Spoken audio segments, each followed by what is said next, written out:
Aujourd'hui, on a statué définitivement sur deux choses. Le fait que l'homme moderne est d'origine africaine, et sur les réseaux sociaux, donc vous avez vu que Yves Coppens l'a affirmé. Et tout le monde m'a appelé en disant « Oui, mais M. Coppens a dit ». Vous savez que M. Coppens a été conspué par ses collègues. Je vous donne un exemple. Regardez ce que Pascal Pic a dit à propos de Coppens quand ils ont fait l'Odyssée de l'espèce qui est passée sur France Télévisions. Il a dit « L'Odyssée de l'espèce a complètement déliré parce que Yves Coppens n'a pas pu contrôler les choses. Or, voici exactement ce qu'il ne faut pas faire. L'Odyssée de l'espèce est un ramassis de mythes d'exclusion basés sur la domination de l'homme occidental blanc. » Vous voyez l'affaire?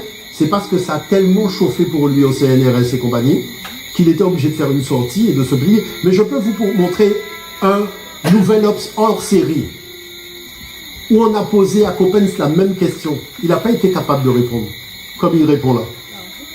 Il a fait toute une série de circonvolutions verbales sans pouvoir répondre clairement à la question. Vous voyez? Donc c'est simplement pour le principe. Maintenant, il faut savoir que il y a des hommes africains qui ne descendent pas de cette variété-là. Ce qu'on appelle les hommes qui ne descendent pas d'Adam. Parce que il y a Alberi, vous voyez, qui était un Afro-Américain vivant en Caroline du Sud, qui était un lointain descendant d'esclaves que la traite négrière avait arraché. Et sa petite fille a pris l'ADN quand ils ont été enterrés et a voulu savoir quand même d'où venait son arrière-grand-père en Afrique. Et qu'est-ce qui s'est passé? On a découvert qu'il provient d'un génome qui date de 340 000 ans. Vous voyez, un génome qui date de 340 000 ans, c'est impressionnant. C'est-à-dire que il y a des hommes modernes qui ont un génome qui a plus de 150 ans au moins d'avance sur le génome qu'on a trouvé en Éthiopie. Donc dans la grande région du Kenya, et tu en fait dans la région des Grands Lacs. Vous voyez l'affaire? Ce qui est quand même extraordinaire. Alors, chose particulière, c'est qu'on a cherché à savoir, mais où sont ces hommes-là en Afrique? Et on les a trouvés au Cameroun. Vous voyez, ici, donc vous comprenez pourquoi ils ont été raflés dans la traite négrière, hein, dans les razzias négrières, tout simplement parce qu'ils étaient donc à l'intérieur des terres, mais les voilà. Tous ces gens-là que vous voyez, il y en a beaucoup, hein, c'est des centaines de milliers de personnes, ils ont un ADN qui remonte à 340, pratiquement 350 000 ans. Vous voyez? Et la presse génétique, vous voyez, on en parle beaucoup, il y a un nouvel Adam génétique, mais naturellement, vous voyez, tous ces magazines-là ne sont pas des magazines, ne sont pas nos magazines en fait, hein. C'est ça le déficit, hein, de possibilités d'action, c'est de ne pas disposer de nos propres magazines scientifiques. Il y a une découverte qui est faite, on ne peut pas en parler. On va trouver une tombe africaine dans la Caraïbe qui date d'avant le départ de Christophe Colomb, on ne peut pas en parler. C'est dans des annales de recherche, des documents de fouilles, mais on n'a pas de magazine pour pouvoir en parler. Alors, vous voyez, donc tout ça vous montre que finalement, donc ça a fait la une, hein, des médias quand même à un moment. Alors, voilà ces gens. Le problème, c'est ça. Il y a 350 000 ans. Vous voyez, quand on sait que l'Européen est apparu aux alentours de moins 20 000 ans,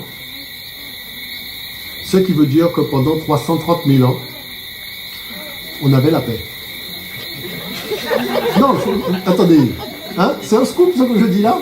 Pendant 350 000 ans. Bon, on va pas faire une histoire pour 500 ans. Vous voyez l'affaire, quand on a passé autant de siècles, hein, mais on aimerait bien quand même retrouver notre paix. Hein, c'est quand même important.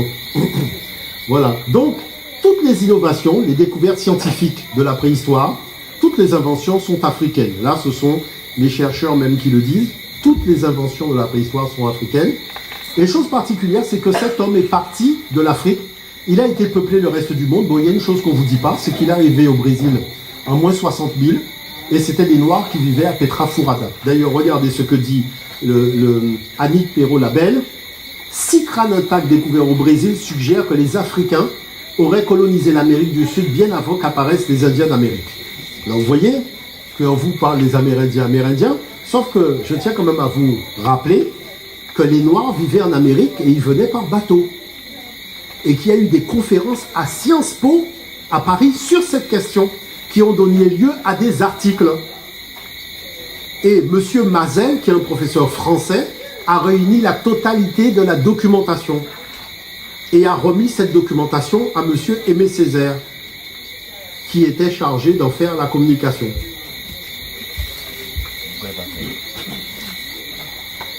Le cœur a ses raisons que la raison... Voilà. Mais je vous dis que M. Mazel, qui est un très grand historien français, a fait le boulot. Parce que il faut savoir qu'il y a des professeurs français qui refusaient d'admettre que des Noirs vivaient en Guadeloupe, en Martinique et dans la Caraïbe avant l'arrivée des Amérindiens. Or, on a trouvé des sépultures. Et même en Guadeloupe, on a trouvé des sépultures. Je renvoie une interview qui a eu lieu sur Radio Guadeloupe Première, où il était dit qu'il y a plusieurs types de tombes. Plusieurs types de tombes. Ça veut dire que ce n'est pas les mêmes peuples, ce n'est pas les mêmes personnes qui sont enterrées. Vous voyez? Mais voilà. Donc, chose particulière, c'est que partout où l'homme est parti, où il y avait des conditions climatiques dont il faisait chaud, eh bien, l'homme est resté noir.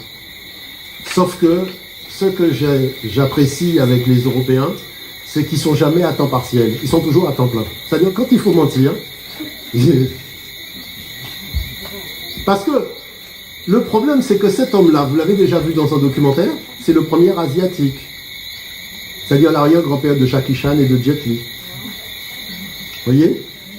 Hein? Ah oui, mais lui parlait ching ching chung chung chung ching ching ching. Ah oui, oui. Confucius. Ça, c'est la statue qu'on vous montre. Mais la première statue de Confucius, c'est ça. La plus ancienne statue de Confucius en Chine. Donc, avec l'UNESCO, nous allons organiser des discussions avec les Chinois. Vous voyez? Parce que ce que Confucius raconte, ce sont les textes, c'est l'enseignement pharaonique dans les temples. C'est vrai que c'est un scoop pour les Asiatiques, puisque c'est la première fois qu'ils découvraient ça. Mais en moins 500. Vous voyez comment c'est récent? Ça fait 3500 ans qu'on a construit les pyramides. Alors, il s'en est écoulé de l'eau en Afrique. Bon. Ici, est-ce que vous savez qui c'est ça? Hein? Voilà, les Tibétains. Et si les Tibétains sortent leur masque, vous croyez en Afrique. Vous voyez? Est-ce que vous avez vu? Voyez comment les choses sont? Ici, on est en 1932. Parce que l'homme, quand il a migré, vous savez qu'il est resté noir. Il n'est pas devenu blanc tout de suite, hein, ou chinois, ou... Ça a pris du temps. Vous voyez? Voilà, par exemple, ici, nous sommes à Séoul, en 1900. Vous voyez? Donc, le phénotype a commencé à changer, mais la mélanine est toujours là. Vous voyez? Ici, vous avez, donc, en Corée, vous voyez, ils sont en train d'adorer les totems des ancêtres, puisqu'ils sont arrivés d'Afrique, et ils ont gardé la tradition des totems. De toute façon, les Asiatiques, c'est les plus proches des Africains. Chaque fois qu'un Africain va vivre en Asie, déjà parce qu'ils sont animistes, vous voyez, ça veut dire c'est pareil, hein. Et puis ils dansent le hip-hop. Comme nous, ils frappent le tambour. Comme nous, enfin, c'est un truc bizarre. Mais vraiment, c'est le peuple qui est le plus proche de nous, de tous les peuples. Hein. Moi, je peux vous dire que, ne serait-ce que moi qui me suis occupé de jeunes pour la danse hip-hop, tout ce qui est New Jack, enfin tous les styles de danse, j'ai été impressionné de voir leur capacité à comprendre mes pas. Vous voyez, parce qu'il y a quelque chose, il y a une proximité. Alors ici, vous voyez, les Ainu, c'est eux qui ont fondé ce qu'on appelle le Japon. C'est pour ça qu'on dit, si tu n'as pas de sang noir pour être samouraï, tu ne seras pas un bon samouraï. Vous voyez, c'est ce qu'on appelle les Ainu. C'est gentil. Et vous avez ici les... Ah ben, vous les avez reconnus, les Japonais.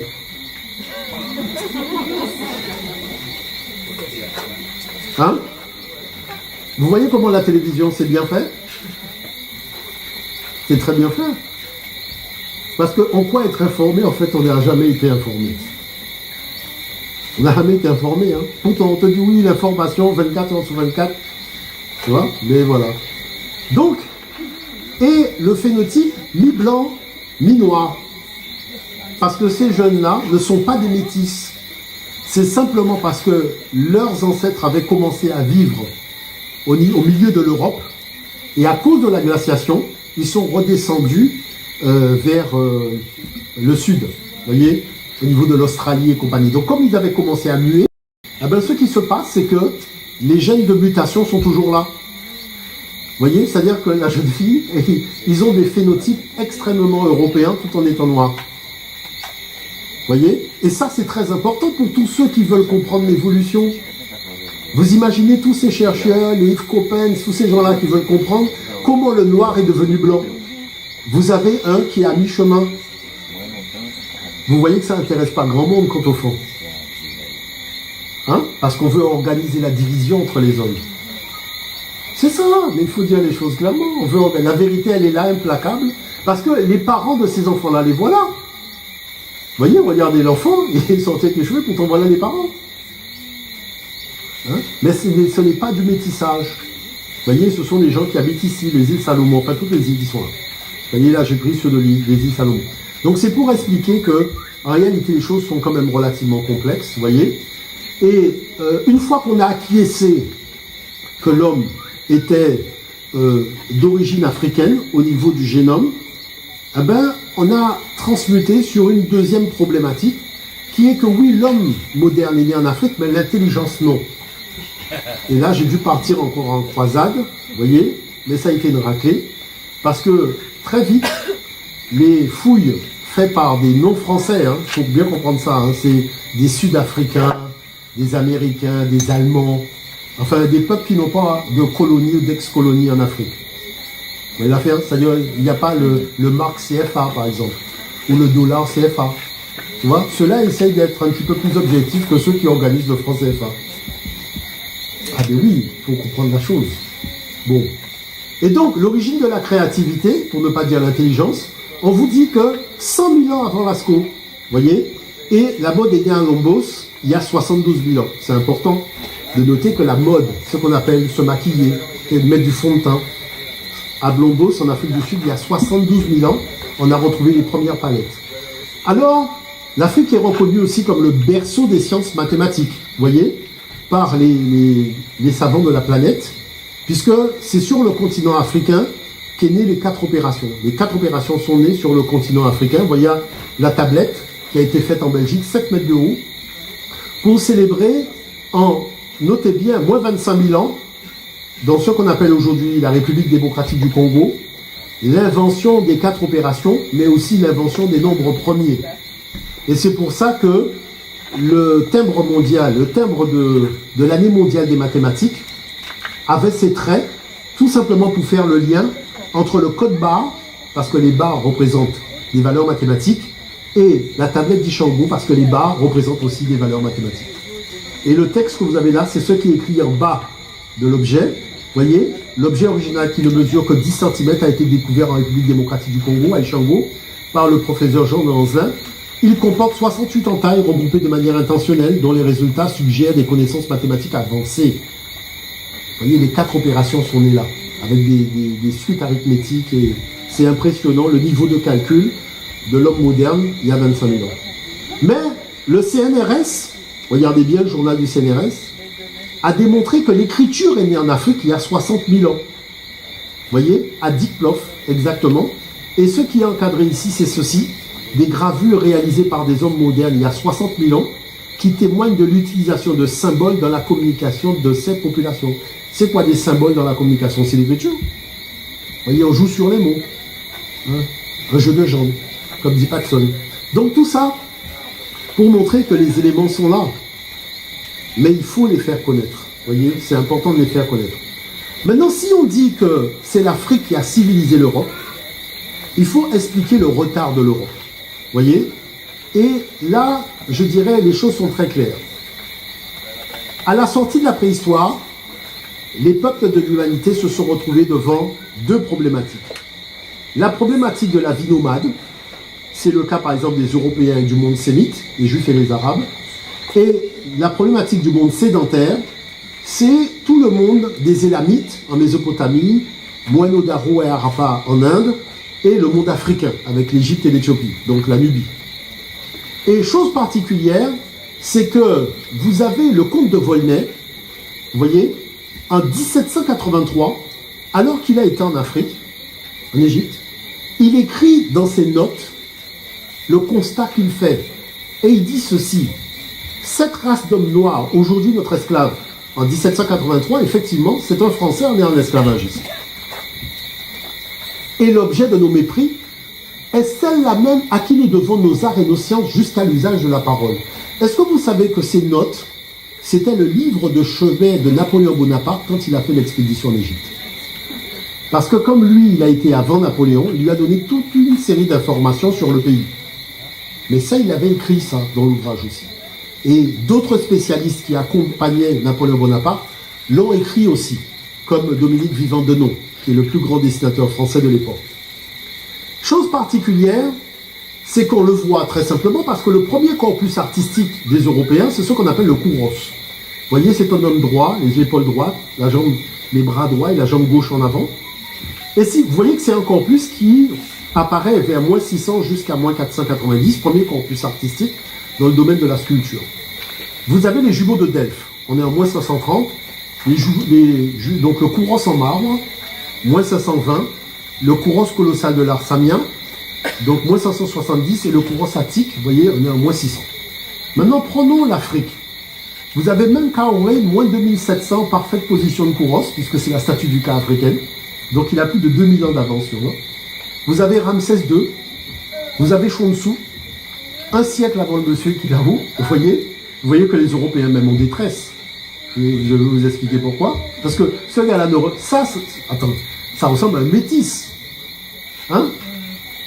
Parce que l'histoire de la Grèce n'est pas racontée. Ou plutôt, ceux qui boivent ou qui fument avant de raconter l'histoire de la Grèce, c'est puissant. Vous voyez?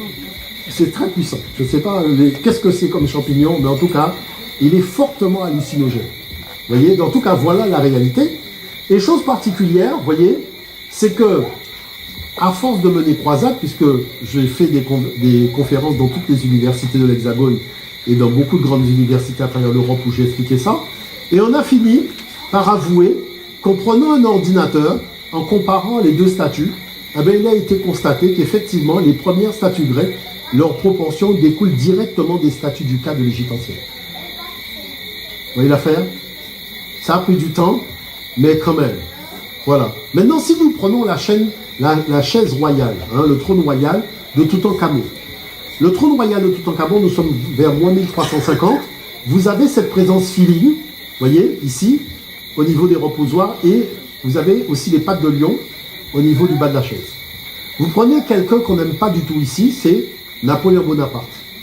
Si vous prenez le trône de Napoléon Bonaparte, au lieu d'avoir des têtes d'ours et des pattes de sanglier, qu'est-ce qu'on voit? Tête de lion, pattes de lion. Vous voyez l'affaire? Alors qu'il n'y a pas de lion en Europe. En tout cas, il n'y en a pas en France. Vous voyez? Donc c'est évident, et je ne vous raconte même pas le rouge et le blanc qui est la couleur de la royauté pharaonique, enfin, bref.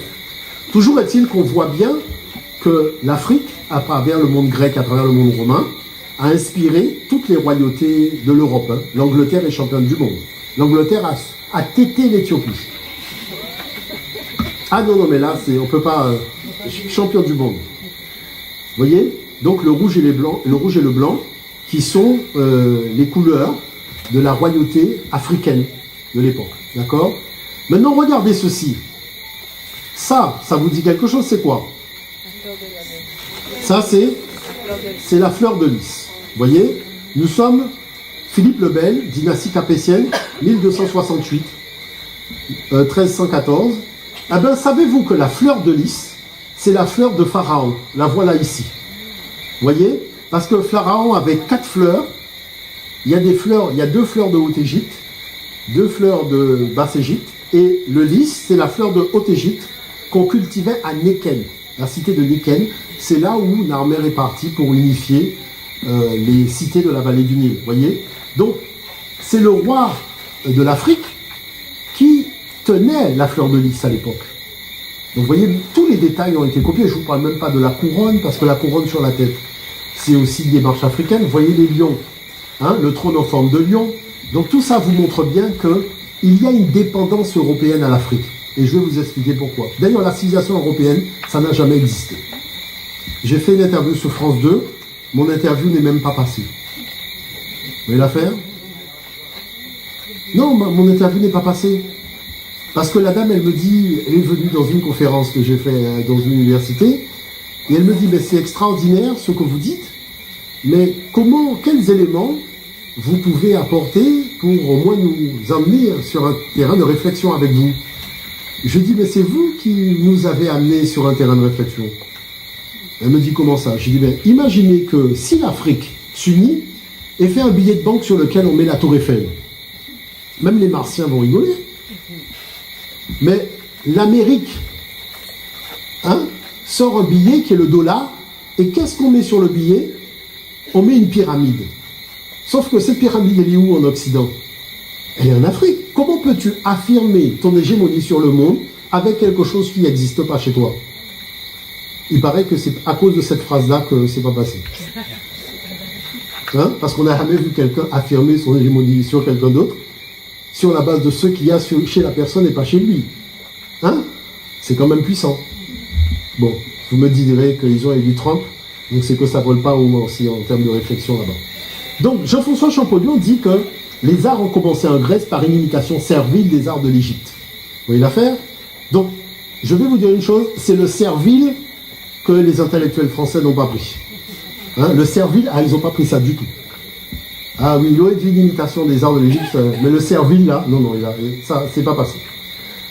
Jean-François Champollion a représenté les Européens quand ils ont été représentés pour la première fois dans l'histoire de l'humanité, en moins 1500, et ils ne sont pas encore civilisés. Vous voyez, en moins 1500, ils ne sont pas encore civilisés, je vais vous expliquer pourquoi, parce que lui-même le dit. Vous voyez, dans les tombeaux pharaoniques, il dit que les Africains ont représenté les peuples. Mais ce qui l'intrigue, c'est la dernière place des Européens. Vous voyez, et il dit ceci, là je vous mets le document de Jean-François Champollion. Enfin, le dernier a la teinte de peau que nous nommons couleur de chair, ou peau blanche de la nuance la plus délicate. Le nez droit, légèrement voussé, les yeux bleus, la barbe blonde ou rousse, taille haute, très élancée, vêtue de peau de bœuf, conservant encore son poil. Véritable sauvage tatoué sur diverses parties du corps, on les nomme tamous. Je me hâtais de chercher le tableau correspondant à celui-ci dans les autres tombes royales, et en les retrouvant en effet dans plusieurs, les variations que j'ai observées me convainquirent pleinement que l'on a voulu figurer ici les habitants des 4 parties du monde selon le modèle.